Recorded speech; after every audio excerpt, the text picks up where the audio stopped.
هذه الحق وموعظة وذكرى للمؤمنين. وقال تعالى: وإذ قال موسى لفتاه لا أبرح حتى أبلغ مجمع البحرين أو أمضي حقبا. Respected honorable brothers, respected listeners, first and foremost, we thank Allah subhanahu wa ta'ala who made it possible for us to take benefit from these assemblies here. Indeed, these assemblies are blessed assemblies, and we should partake, especially in these days here when there's so much attraction outside. It becomes a little difficult for us to participate in these gatherings here. But we should encourage our young ones, our friends, to come to these gatherings here, and inshallah it'll be beneficial for you and them and all of us.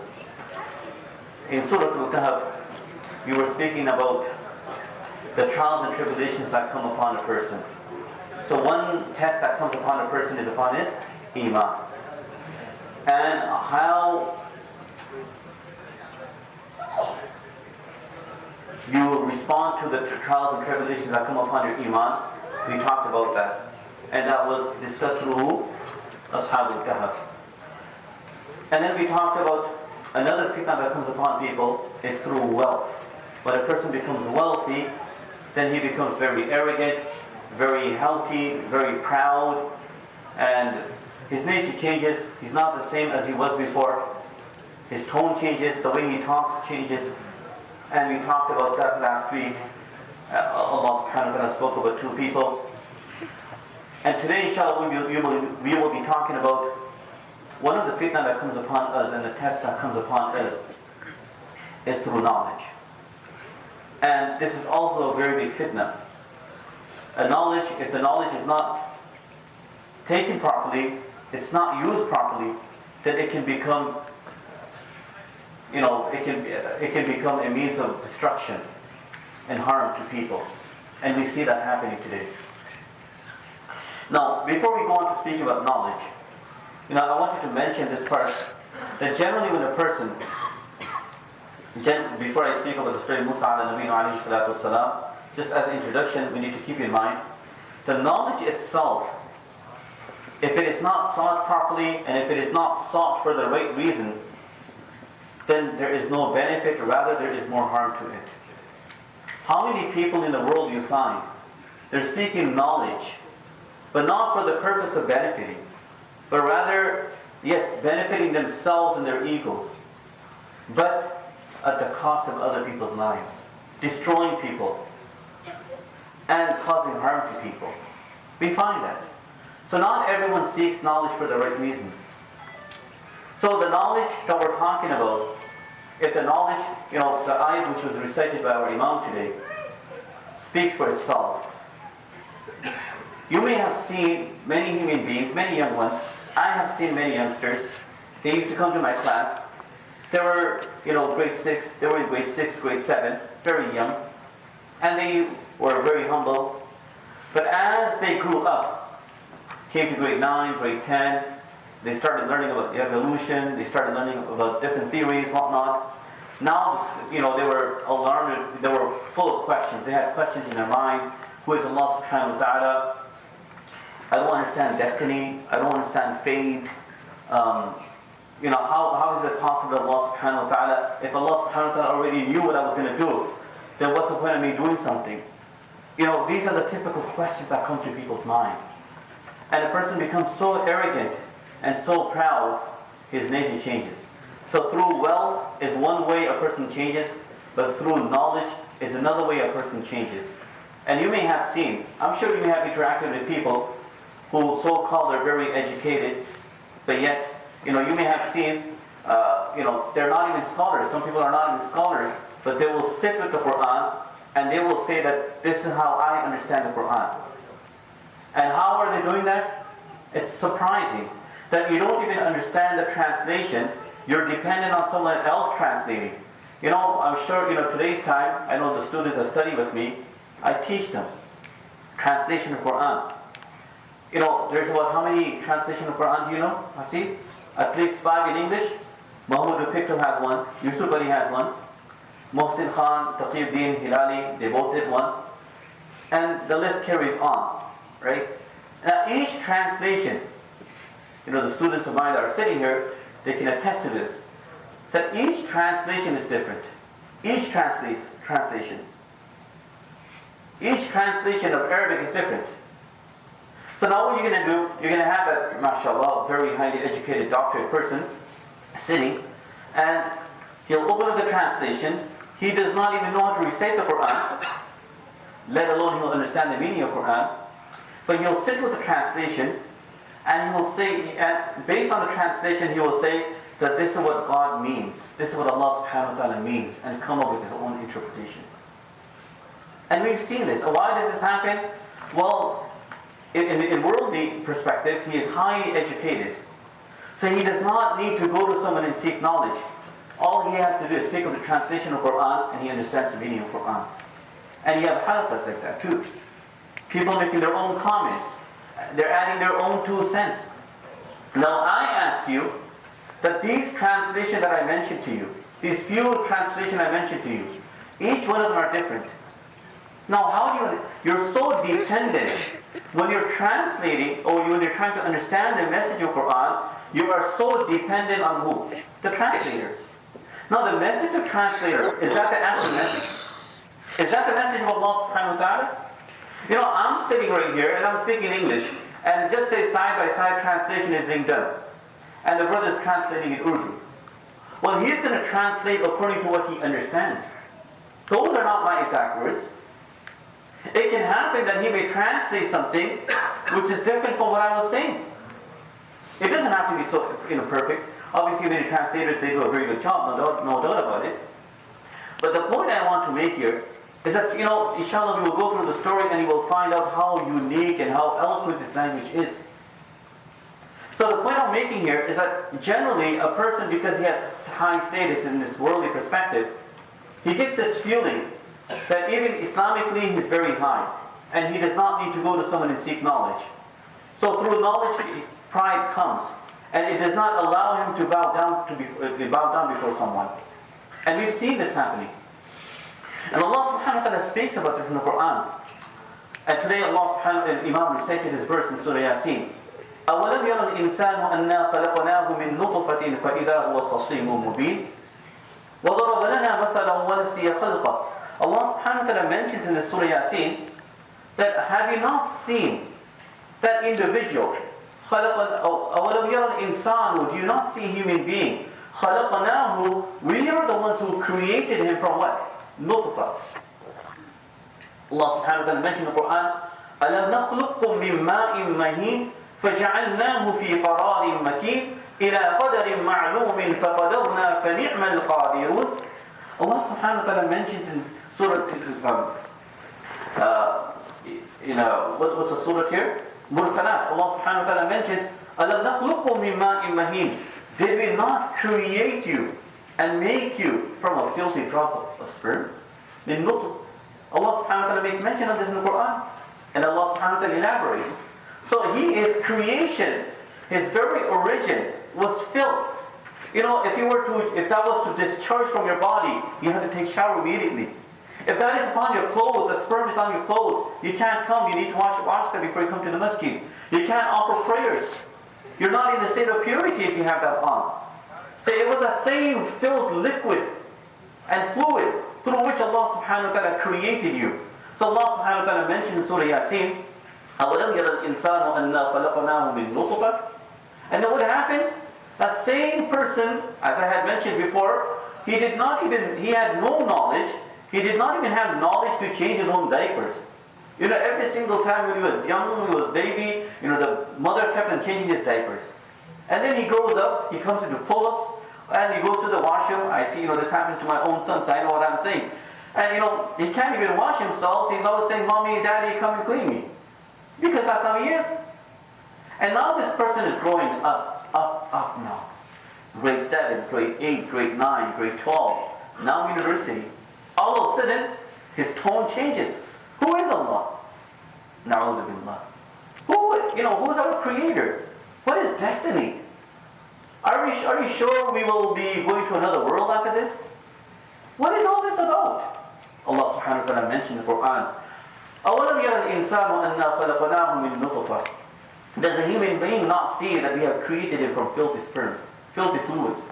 فَإِذَا هُوَ خَصِيمٌ مُبِينٌ. And now all of a sudden, he becomes very argumentative. He becomes, he likes to argue.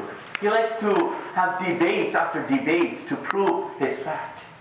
And even though he has no knowledge, but the little knowledge that he has, he will make sure that he stands up to that knowledge. And he will not confess and concede to the truth. He will not concede and accept the truth because of the little knowledge or that ignorance which he has in his mouth, in his mind. That will not allow him to bow down. That arrogance that he has will not allow him to bow down. That was the case with Iblis. La'natullahi alayh. Exactly the same thing, Iblis. He thought he had too much knowledge, and because of that, when Allah subhanahu wa ta'ala made command and commanded him, he was not able to bow down before Adam alayhi salatu wasalam. So my brothers, the point I'm making here is that, whenever you're full of pride, so one of the ways we get pride is through what? Knowledge. A great scholar, today, normally after Fajr Salah we have dars. So one hadith came, a very lengthy hadith. So, one story that came to my mind, or one statement that came to my mind. I'm sure you may have heard of Maulana or Shaykh al-Thani rahimahullah, a great scholar, who has authored thousands of books. You know what he used to say as far as pride is concerned? This is not a topic of discussion. What he used to say, fil hal, currently, I consider every Muslim to be better than me. Currently, I consider every Muslim to be better than me. And fil ma'al, meaning in future, based on the outcome, I consider every human being, whether he's a Muslim or non-Muslim, to be better than me. Why? Because that non-Muslim today can become a better Muslim than me. And Allah knows best what can happen to my iman. Allah can snatch my iman away. So what happens when you have knowledge? You're supposed to be lowering yourself, humbling yourself. So this is one of the problems that we have. That when you have knowledge, pride is always there. You will always find people arguing, right? You will never find a person remaining quiet and he's remained silent because he understands the message. He has to add his 2 cents to it. That's the reality of people. Nevertheless, so when this knowledge comes with fitna, when it comes with all kinds of tests, then how do you combat that? But that's the answer for today. That is a topic of discussion, inshallah, we will be going through. If Allah allows us the time, inshallah, we'll be walking through that.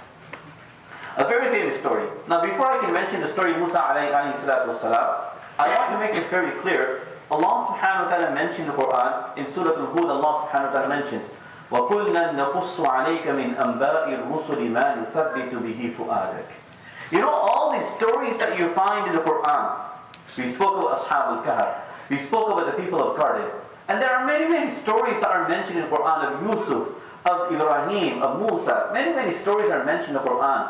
Allah subhanahu wa ta'ala mentions, what is the purpose for us mentioning these stories? وَقُلْنَا نَقُصُّ. All these stories that we narrate and mention to you, there's a reason behind it. What is it? مَا نُثَبِّتُ بِهِ فُؤَادَكَ.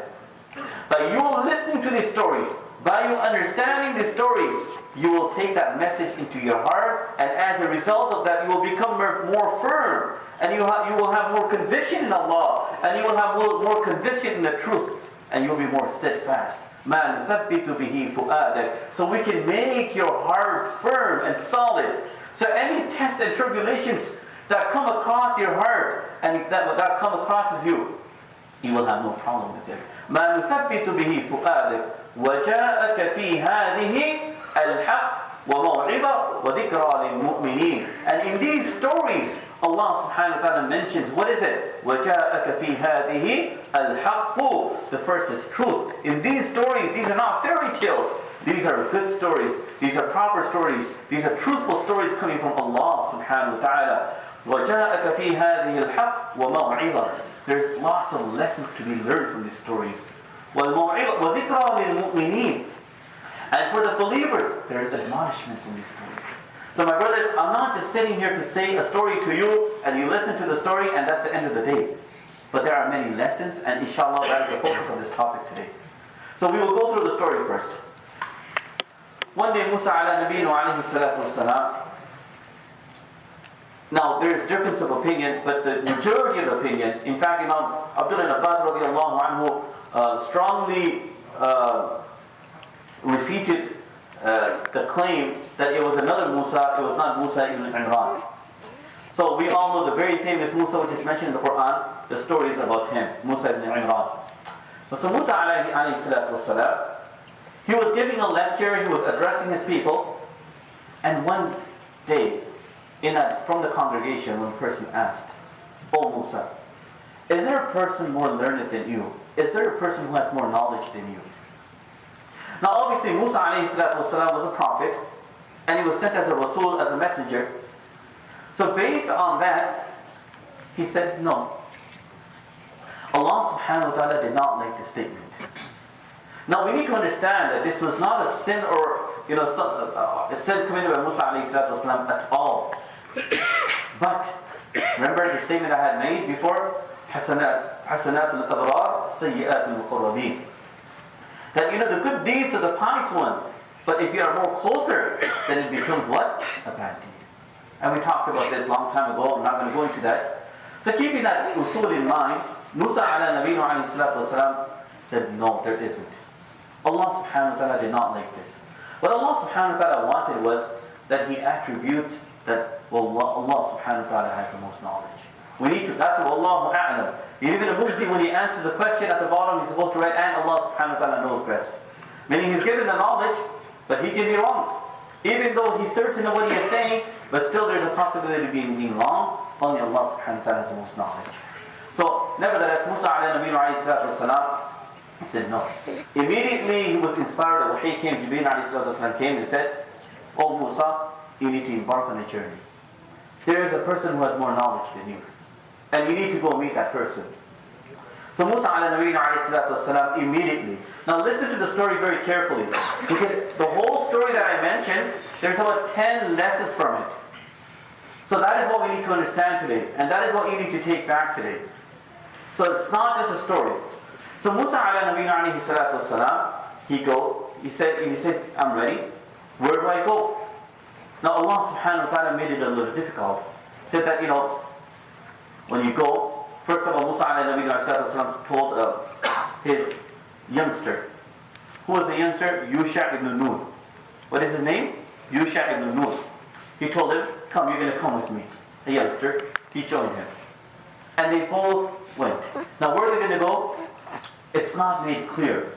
All he was told was, you take a basket of food with you and put a fish in it. And when you take that fish with you, you will come to a point where the fish will come out from the basket into the sea. And when that happens, that is a point where you will be meeting my servant. And his name was Khider. You'll be meeting him. Now we will talk about the discussion whether is Khider a prophet or is not a prophet. That's a topic on its own. We'll talk about that later. So let's just go through the story here. This is the story narrated by Imam Bukhari rahmatullahi alayhi Sahih also. So Moosa alayhi salatu wasalam and Yusha ibn Nun, they both go. Immediately they embark on this journey. Moosa alayhi salatu wasalam says, وَإِذْ قَالَ مُوسَى لِفَتَاهُ لَا أَبْرَحُ حَتَّى أَبْلُغَ مَجْمَعَ الْبَحْرَيْنِ I will continue traveling until I reach Majma' al-Bahrain. What is Majma' al-Bahrain? Where is this place located? It is where the two water bodies meet. Majma' al-Bahrain. Now which place is it exactly? Allah subhanahu wa ta'ala knows. There may be many places where people can say, but Allah subhanahu wa ta'ala knows best exactly where this place is. But they were supposed to travel to Majma' al-Bahrain. And Allah subhanahu wa ta'ala also gave a sign, which was a sign of a fish. So Moosa alayhi salatu wasalam said, "La abrahu hatta abluga majma' al-bahrayni aw amdi huquba." Even if I have to travel for years and years, but I will travel. He told his youngster, "And let's go. Come along." And they both went immediately. Moosa, the prophet, he is going. When he goes, it came to a point where he got tired. And he said, "Let's rest." Obviously you can't travel 24 hours. So when he was sleeping, Yusha ibn Nun, who was his servant, who was his khadim of Moosa alayhi salatu wasalam, he was not sleeping. He was watching some nice miracles happening. So what happened was Moosa alayhi salatu wasalam, he fell asleep. And Yusha ibn Nun, what happened was a wave came. And because of that wave, they say, that water had those qualities through which it can give life to something which is dead. So that water touched the fish, and it was a dead fish. And immediately, فَاتَّخَذَ سَبِيلًا فَاتَّخَذَهُ سَرَبًا. Allah subhanahu wa ta'ala mentioned similar ayat to this. So immediately, that fish made its way, became alive, and it made its way through into the ocean, into the water. And when it went into the water, there's two things, two miracles. One is that, you've got a basket on the land, and all of a sudden, you see a fish popping up and going inside. And when it went inside, it just didn't go inside. As it went inside, it was making like a tunnel. Saraba. It was making a little tunnel. So this Yusha ibn Nun was fascinated. He's just watching the whole thing happening. And then after that, Moosa alayhi salatu wasalam wakes up. And he says, okay, let's go. So he went on. And after traveling, it is mentioned that he traveled for 1 day and 1 night. So after traveling the distance of 1 day and 1 night, Moosa alayhi salatu wasalam said, where's my food? Where's my provision? So Yusha ibn Nun says, you're asking for food? That fish, it popped out from the basket and it went into the water. So Moosa alayhi salatu wasalam say, how come you didn't tell me? What happened? So he said, فَأَنْسَانِيهُ شَيْطَانُ. Shaitan made me forget this and I totally forgot to tell you. Now just imagine, it's such a miraculous story, but Yusha ibn Nun just forgot. But Shaitan made him forget. فَأَنْسَانِيهُ شَيْطَانُ وَنَذْكُرَ فَاتَّخَذَ سَبِيلَهُ فِي الْبَحْرِ سَرَبًا. So now they both go back. They go back. So what happened after traveling 1 day, 1 night? Now they're returning back. Now they're tracing back that place where that place was exactly. They come to Majma' al-Bahrain. They find a man. He's all cloaked up. He has a garment all over. Musajjan bi thawbihi. He's got, he's covered with, a garment from head to toe. And Moosa alayhi salatu wasalam says, Assalamu alaikum. He said, who's making salam on this earth here? Because, that was such a land, that was a jungle. Like, nobody there. So he's like, who's making? So Khider said, who's making salam here? So Moosa alayhi salatu wasalam said, it is Moosa. So Khider says, which Moosa? The Moosa Bani Israel? He said, yes, the Moosa Bani Israel. And now, after having discussion, Moosa alayhi salatu wasalam asked, هل أتبعك? Can I follow you so that I can learn something from you? إنك لن تستطيع معي صبرا. Khider immediately said, you will never be able to. You won't be able to. The knowledge of Moosa was different and the knowledge of Khider was different. The knowledge of Moosa was more tashri'i and knowledge of Khider was takwini. Tashri'i is the knowledge of sharia. This is jais, this is not jais, and all these different things like this. And takwini is the more systematic knowledge of Allah, the system of Allah, of what will happen. Obviously we don't have that knowledge, but Allah can give knowledge to an individual that this will happen, this will not happen. So that knowledge was given, a little bit of that knowledge was given to Khider. So Moosa alayhi salatu wasalam said, I will do whatever you want me to do. I will do whatever but I want to travel and give me some of your knowledge. So they embark on the journey. Now the first thing they do when they're on the journey is they come across فَانْطَلَقَا حَتَّى إِذَا رَكِبَا فِي السَّفِينَةِ خَرَقَهَا. Now, the first incident. What is the first incident? Moosa, the whole company, they embark on a journey, on a ship.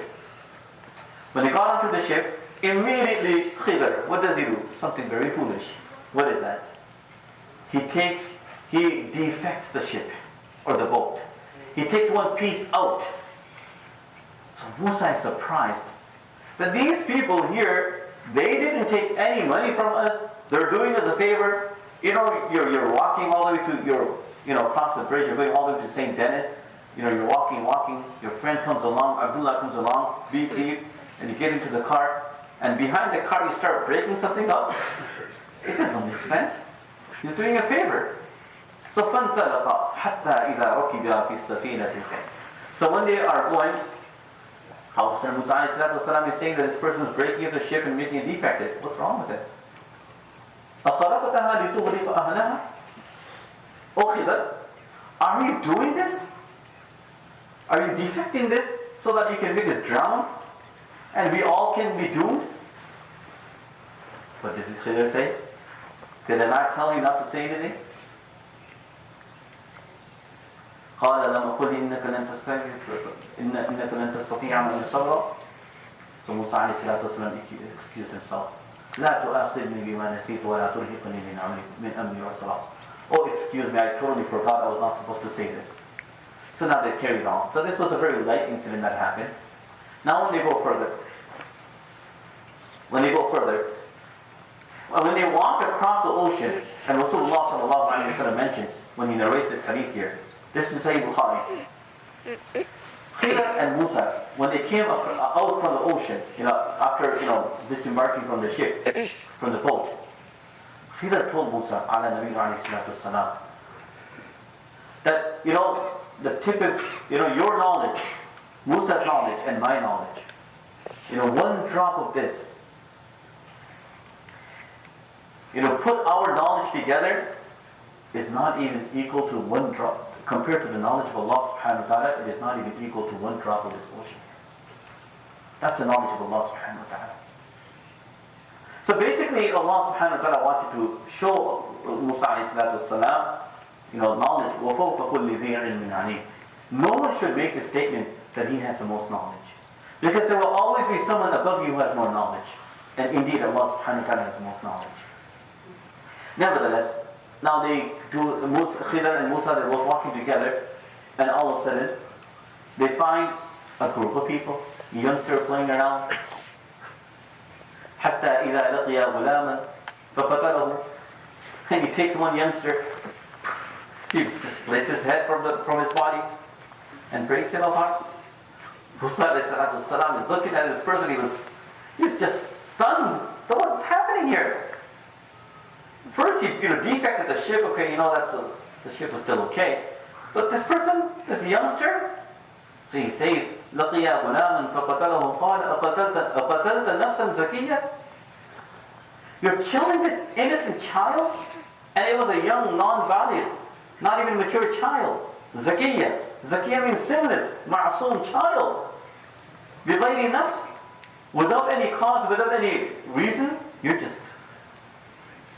And then Khider says, Musa, didn't I tell you won't be able to be patient? أَلَمْ أَقُلْ لَكَ إِنَّكَ لَن تَسْتَطِيعَ مَعِيَ صَبْرًا. Musa alayhi salatu wasalam says, yes. Now Musa alayhi salatu wasalam says, I just want, as I mentioned in the story, I want you to keep this in mind. The first time, he told Khider that you did something bad.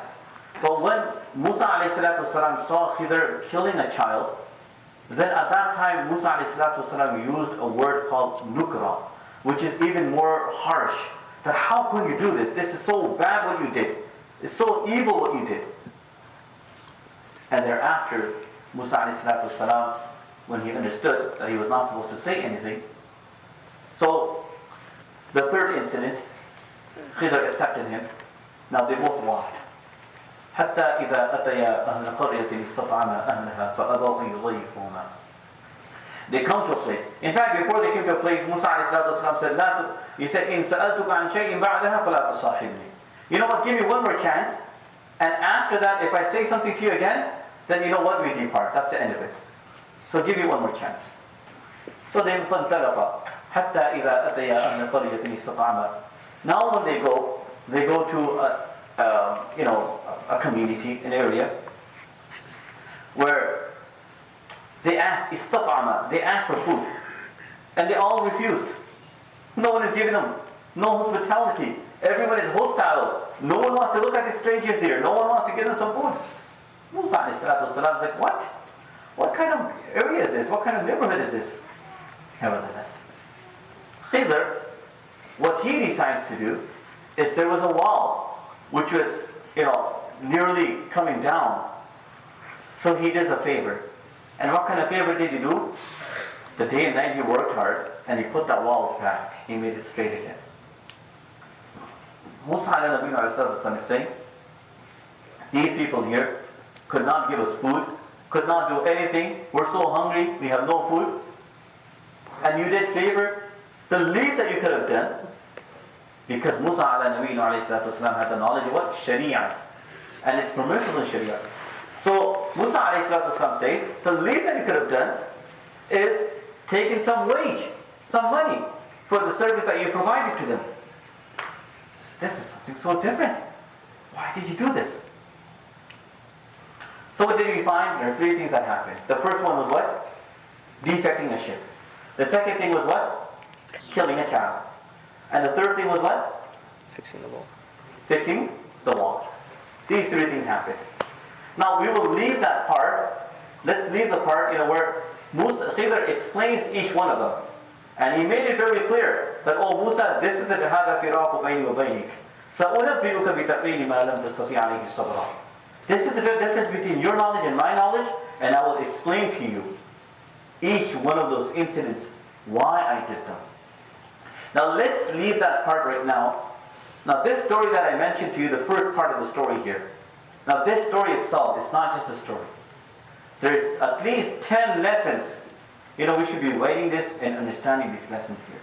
There are 10 lessons to be learned from this story here, and that is what I want to share with you. The first lesson that we learn from the story is ikhlas and sincerity that Moosa alayhi had. The first lesson is what? Sincerity. Immediately when he was inspired, Moosa alayhi was inspired, he embarked on a journey. And he accepted any condition. Any harsh conditions that came upon Moosa, he accepted it. Because he was sincere. Many times we say something but we're not sincere. What do we do? Inshallah. You come over today? Inshallah. You come to Friday program? Inshallah. You go to Jamaat? Inshallah. But you're not sincere. But Moosa alayhi was sincere. Obviously he's a prophet of Allah, there's no doubt about it. But the moral that we learn is look at the sincerity. So normally we say things, but we're not really sincere. So that's the first thing that we learn. That Moosa alayhi was so sincere that he actually said that, oh, Yusha ibn Nun, let's go. Oh, amliya huquba. Even if we have to travel for years and years, we will keep on traveling. Look at this, for seeking knowledge. And who is this? Moosa. And the second lesson that we learn from this. So first thing is the sincerity. We need to be sincere in seeking knowledge. The second thing that we learn, al-ghurbatu wal-uzlatu fi talab al-ilmi. To an extent, a talib ilm and a person who seeks knowledge, he has to have some kind of isolation. He has to go through some kind of experience of strangeness. Where things are so difficult and so different. When we were studying, I'm sure, maybe Hasib and other youngsters are, when they went. When I went to India, and subhanAllah, I was so surprised that, how things were so different. And compared to what I was, what was here, many things were different. But we adapted to that environment. So, everyone has to experience. Now, Moosa alayhi today if you were to seek knowledge, where would you go? Sham, Syria, you will talk over the cities, right? Damascus, right? Or Hadramaut, or Johannesburg, or these cities. But where did Moosa go? Majma al-Bahrain. Where's Majma al-Bahrain? It's not a sightseeing place. It's in a jungle where no one knows. That's where Moosa alayhi is going. It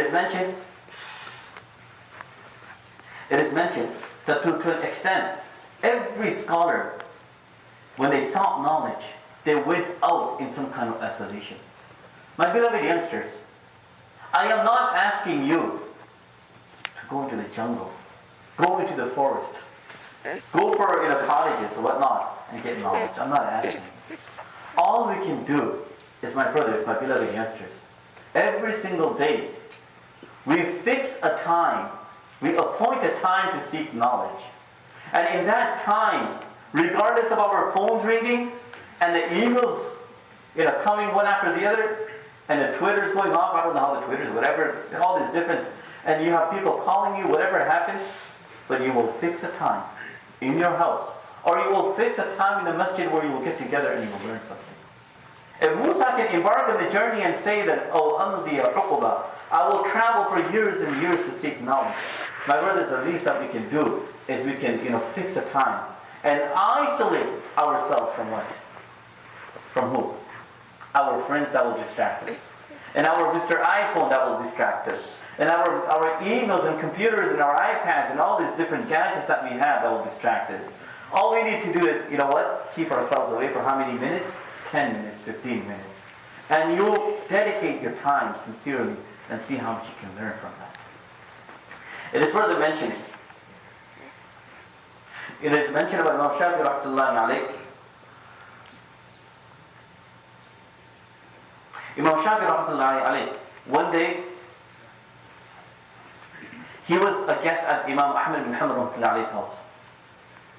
And subhanAllah, and his daughter, Imam Ahmad's daughter, Fatima, she noticed something so different.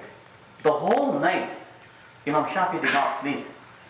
All he did was, he was awake. What was he doing? And he did not even pray his what? Tahajjud prayers. So she was even more surprised. There's such a big scholar coming here, the student Imam Ahmad, and he's not even praying. The teacher Imam Ahmad, and he's not even praying salat. Tahajjud prayers. Do you get surprised when you don't pray tahajjud prayers? The least. So nevertheless, so Imam Ahmad bin Hanbal asked him, that what did you do? He said, I got into such deep thought. كان يتفكر في قضية فقهية فرع عليها نحو 70 مسألة وهو مضطجع. He said that, there was one case that came into my mind the whole night. And he became so preoccupied in that.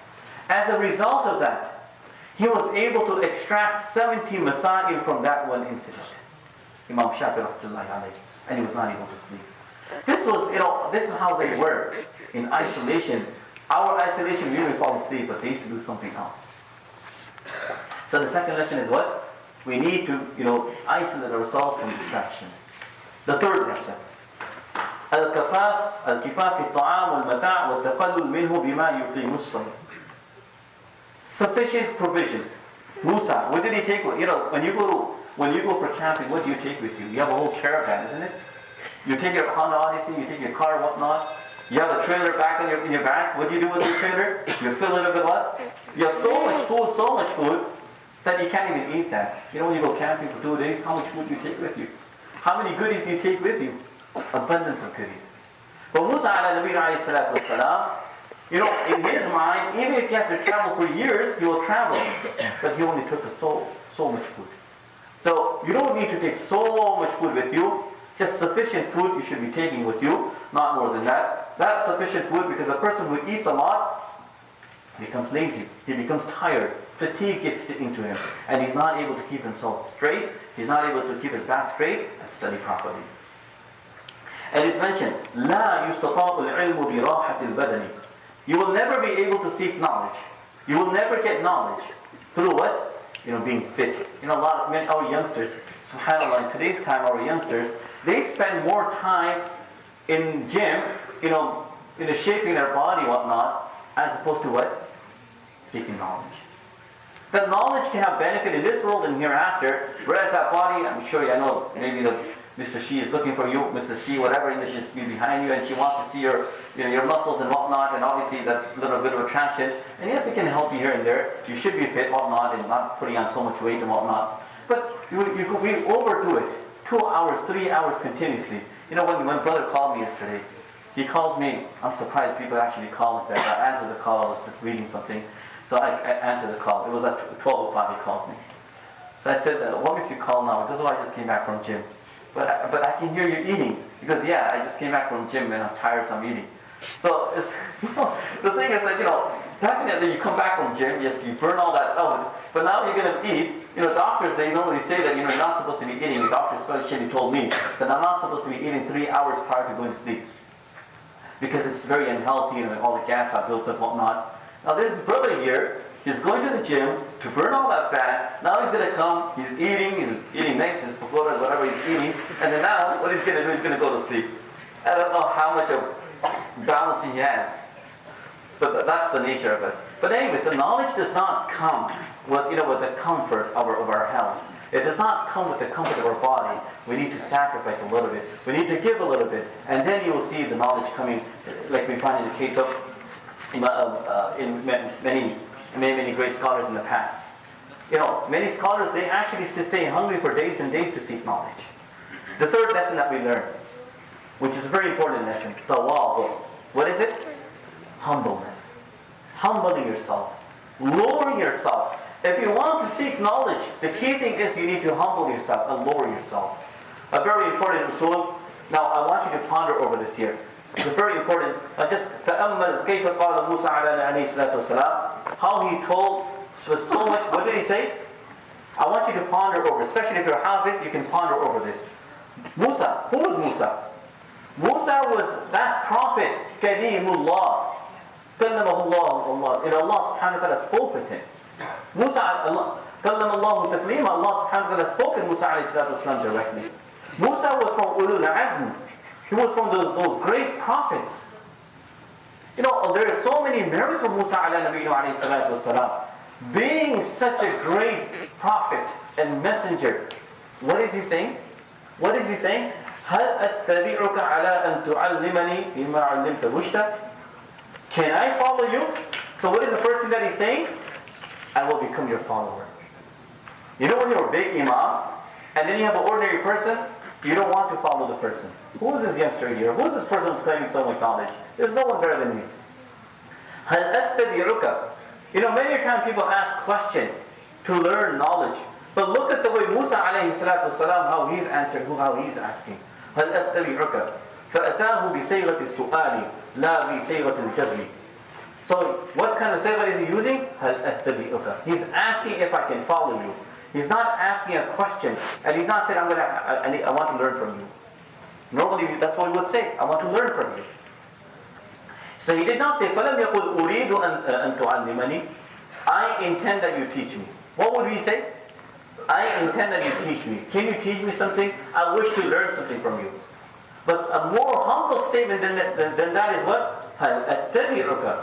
Can I follow you? So that you can teach me a little bit of what you have learned, what Allah has given you. The second thing we learn, he said, أتبعك. Obviously, in that case, how many times you're becoming a follower? Generally, people don't like to be a follower because they find it to be disgracing it.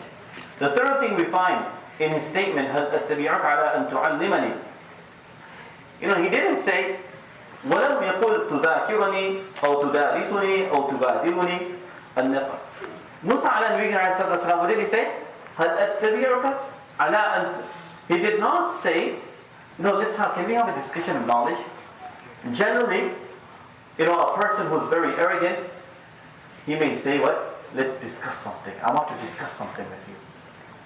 It's not that he really literally wants to learn something, but he's not saying I want to learn. But what he's going to say, I want to discuss something with you. But the real tone should be what? I want to learn. I want to follow. هل أتبعك على أن تعلمني. And then what did he say? مما علمت رشدا. And it's not that teach me everything that you have. Just give me even a little bit that you have. The little bit of knowledge that you have, give me that. Subhanallah. From this we learn. Look at the tawadu, look at the respect that Moosa alayhi wasallam has shown us. Just the statement here, the student of knowledge should understand. هل أتبعك على أن تعلمني مما علمت رشدا. Just the statement here. If you understand the statement here, look at the tawadu and the humbleness that Moosa alayhi wasallam had. Despite him being a great scholar, despite him being the prophet, and obviously prophet, look at the maqam and the rank of prophet. Look how he lowers himself. The fifth lesson that we learn, obviously I only came across, there's over 10 lessons, but fifth lesson that we learn, al-amr bil ma'ruf wal nahy 'anil munkar. Moosa alayhi salatu wasalam, when he saw Khider doing something which was against his sharia, he did not stop. You know, obviously, if I'm going into your car and if I start breaking something from the back, I start peeling the leather off or your car, your car seat off or something like that, this is not jais, this is not permissible. So it was not jais in the Sharia of Musa alayhi salatu wasalam. So obviously his perspective was nahi anil munkar. He immediately, many times we have this problem, tendency that, oh, I should not be saying this, oh, I should not be saying this here. If you see something wrong, obviously nahi anil munkar, there's different ways of saying it. You should not be so blunt, but you should be very, in a prudent and nice way. You should explain to the person, brother, this is wrong, this is not what we're supposed to be doing. And the person should also accept the message. So Musa, we're not saying, and make sure you guys understand this here, that I am not saying that Khider did something wrong. But Musa ala nabiyina alayhi salatu wasalam, his perspective, what was happening apparently was wrong. So that is why Musa alayhi salatu wasalam immediately made the statement and he did not remain quiet. The sixth lesson that we learned, at-tadhiyah, the sacrifice that Musa alayhi salatu wasalam made. So such a long journey. He embarked on that journey. And Musa alayhi salatu wasalam, although he went through, how much distance he traveled to get there. And then he went through different trials of Khider doing different things, but he went through all that. So what do we learn from this? Tadhiyah, sacrificing. When you sacrifice, we find many Sahaba radiallahu majma'in, we find Jabir ibn Abdullah radiallahu anhu, he travels all the way from where? Basra to Medina. All the way from Basra to Medina, just to confirm a hadith. Just to confirm a hadith. We also find Abdullah ibn Unais radiallahu anhu, he goes all the way to Sham from Medina. Just to confirm a hadith, going all the way this far. But this is how they work. My brothers, I ask you, today we have many resources of knowledge. But the problem is, how much fervor and zeal do we have to seek knowledge? But look at these people here. They would travel distance and distance, whether they had money or not, just to confirm the hadith, even though they knew the hadith. The seventh lesson that we learned, ma'asiyatu shaitan. Ma'asiyah. Sin. And obviously, sin comes from who? Shaitan. And this is one of the cause of Yusha ibn Nun forgetting what he was supposed to remember. Yusha ibn Nun forgot. That is, he said, فَأَنْسَانِهُ الشَّيْطَانُ أَنْ أَذْكُرَهُ. So the seventh lesson that we learn, when a person, we need to keep ourselves distance from sin. Because over here, Yusha ibn Nun, what is he doing? He's making the reference to who Shaitan made him forget. So we learn from this, the knowledge that we learn, we normally will forget that because of sins. And why? And obviously, how are we committing sins? Shaitan makes us commit sins. We're not saying Yusha ibn Nun committed sin, but the point I'm making here is that Yusha ibn Nun he attributed to Shaitan. Meaning that one of the causes of forgetting things is because of Shaitan. Shaitan makes you forget. It is a very famous story of Imam Shafi rahmatullahi alayhi. We learned, شَكَوْتُ إِلَىٰ وَكِيعٍ سُوءَ حِفْظِي. Imam Shafi rahmatullahi alayhi, he is complaining about his weakness of memory. Imagine what level of weakness he's talking about. So he's saying that, I complain about my weakness of memory. So, Waqi, his teacher said, فَأَرْشَدَنِي لَا تَرْكِ الْمَعَاصِي. He said that, stop committing sins. Now, Allah knows best. One day I was walking and I was thinking to myself that our elders, they always say that their life is simple. And I'm just thinking in my mind that they used to live in such a pious environment. I just don't even know what sin they're talking about compared to the environment that we're living in. And the things we are going through, I just don't know what kind of sins they're talking about. SubhanAllah. So Imam Shafi rahmatullahi says that the Waqi is telling him to let go of sins because the knowledge is a nur from Allah subhanahu wa ta'ala, it's a light from Allah subhanahu wa ta'ala, and that is not given to who? The people that commit sins. I just quickly want to finish this lesson here. The eighth lesson that we learn is rahmah. Allah subhanahu wa ta'ala mentions, this is, we find in the statement, فَوَجَدَنَا عَبْدًا مِنْ عِبَادِنَا آتَيْنَاهُ رَحْمَةً مِنْ عِنْدِنَا وَعَلَّمْنَاهُ مِنْ لَدُنَّا عِلْمًا. Rahmat, mercy, Allah subhanahu wa ta'ala had joined with knowledge. Rahmat and mercy, they both come together. So you need to be very compassionate. If you want to learn something, if a teacher wants to teach something, he has to be very compassionate. Allah subhanahu wa ta'ala mentions this to Rasulullah sallallahu alayhi wa sallam, وَلَوْ كُنْتَ فَضًّا غَلِيظَ الْقَلْبِ لَانْفَضُّوا مِنْ حَوْلِكَ. If you were very harsh, then they would run away from you. So you need to be very compassionate. So the teacher needs to be very compassionate in his approach. So we find that they both, who Moosa and Yusha ibn Nun, they both found a servant from our servants. We had given this servant what? Mercy. He was very compassionate. وَعَلَّمْنَاهُ, and we had given him knowledge from our side. So we learned that teacher has to be very compassionate if he needs to teach something, and he should not be harsh with his students. So the ninth lesson that we learned is as-sabr. You need to be very patient. You can't be very excited. You cannot be very haste in making judgments and understanding things. You need to be very patient. And after being patient, Moosa alayhi, he immediately made those questions and said that, why did this happen? Why did that happen? In fact, Rasulullah sallallahu alaihi wasallam, when he narrated the story in Sahih Bukhari, he mentions, only if Moosa could have been more patient, then we could have learned much more. In our story, we only learned 3 things. So Rasulullah sallallahu alaihi wasallam says, only if Moosa could have been patient, we could have learned much more. So now, what do we learn? If you are patient, you get knowledge. Not only knowledge, you also understand the depthness of knowledge. You understand the reasons behind the knowledge. So if you are patient, you get all that. Obviously, there's much more saying, we don't have time to go into that. And the 10th lesson that we learn from this is what? Memorizing. What is it? Memorizing. Memorizing the knowledge. Now, this is something very important that, it's not, many times, Moosa alayhi did not have any scriptures that, with pen, paper. But in today's time, we should have that so we can remember. But he did not walk with that. Why? One of the problems that we have, we don't make effort towards memorizing. There's a small story mentioned about Imam Ghazali rahmatullahi alayhi. You will like the story here. It is mentioned that one day Imam Ghazali rahmatullahi alayhi, when he was walking, he was apprehended by thieves. He was apprehended by thieves. So Imam Ghazali told, the thieves told Imam Ghazali rahmatullahi alayhi, so what kind of talib ilm are you?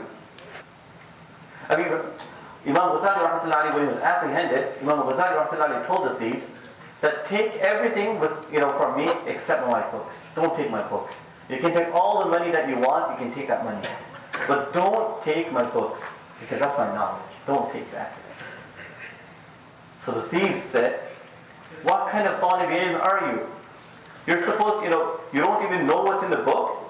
You haven't even put that into your heart, into your mind. What kind of talib ilm are you? Imam Ghazali says that I learned such a big lesson from my thieves that from there on, I started memorizing everything. I just made extra effort. So sometimes, thieves can teach you a lesson too. So in this case here, subhanAllah, that's one of the problems that we have. We don't like to memorize.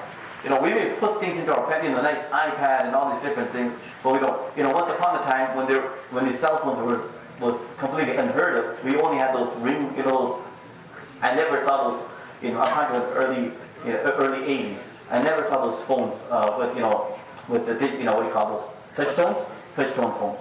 So at that time, when people used to ask me, say the uncle's number, this person's number, that person's number, immediately I would say this number. And I still remember those numbers. But ever since the cell phone came, I can't remember a single number. I just can't remember anyone's number. Even though that number may have come across my mind so many times, I can't remember it. It's not that you can't memorize it. It's just that you're too lazy to memorize it. So what we need to do, we need to make effort towards memorizing what we learn. Inshallah, we will benefit from that. So these are the 10 lessons that we talked about learning from the one side of the story. Now, second side of the story, what Moosa alayhi, what he experienced, and why Khider did those 3 things, and was Khider a prophet or not? So there's 3 questions that we need to understand. Why did Khider do what he did? Number 2, was Khider a prophet or was he a friend of Allah subhanahu wa ta'ala? Number 3, is Khider alive or not? These are the 3 questions. Inshallah, we'll talk about that next week. May Allah subhanahu wa ta'ala give us understanding for what happened been said. Allahumma alhamdu kullu wa laka shukru kullu wa ilayka ruja'u kullu. Allahumma la nuhsi thala'an alayka anta kama asnayta ala nafsik. Wa Allah, pardon our sins. Allah, forgive our sins. Ya Allah, all these beloved youngsters, Ya Allah, these brothers have made so much effort from, Ya Allah, to come from far and wide. Ya Allah, accept their coming here. Ya Allah, everyone's coming here. Ya Allah, soften our hearts. Ya Allah, we all need to seek knowledge. Regardless of our age, Ya Allah, regardless of our status, Ya Allah, we need to seek knowledge. Ya Allah, right till the last moment we need to seek knowledge. Ya Allah, enable us, allow us, make it easy for us to seek knowledge. Ya Allah, let us be humble, and let us be able to appreciate the knowledge that we get. Ya Allah, make it easy for every one of us. Ya Allah, we make so much effort, Ya Allah, to seek other knowledge. Ya Allah, but when it comes to, Ya Allah, getting that knowledge through which we can recognize you, Ya Allah, we are not able to put effort. Ya Allah, enable us and allow us to make effort. Ya Allah, accept our dua. Ya Allah, all those brothers, Ya Allah, that are looking forward to getting married, yet they have not found a suitable partner, Ya Allah, make it easy for them. Likewise, Ya Allah, all those sisters that are looking forward to getting married, yet they have not found a suitable partner, Ya Allah, make it easy for them. Ya Allah, make it easy for every one of us. Wallah, accept our dua. Subhana rabbika rabbil izzati amma yasifun, wa salamun ala al-mursalin, walhamdulillahi rabbil alamin.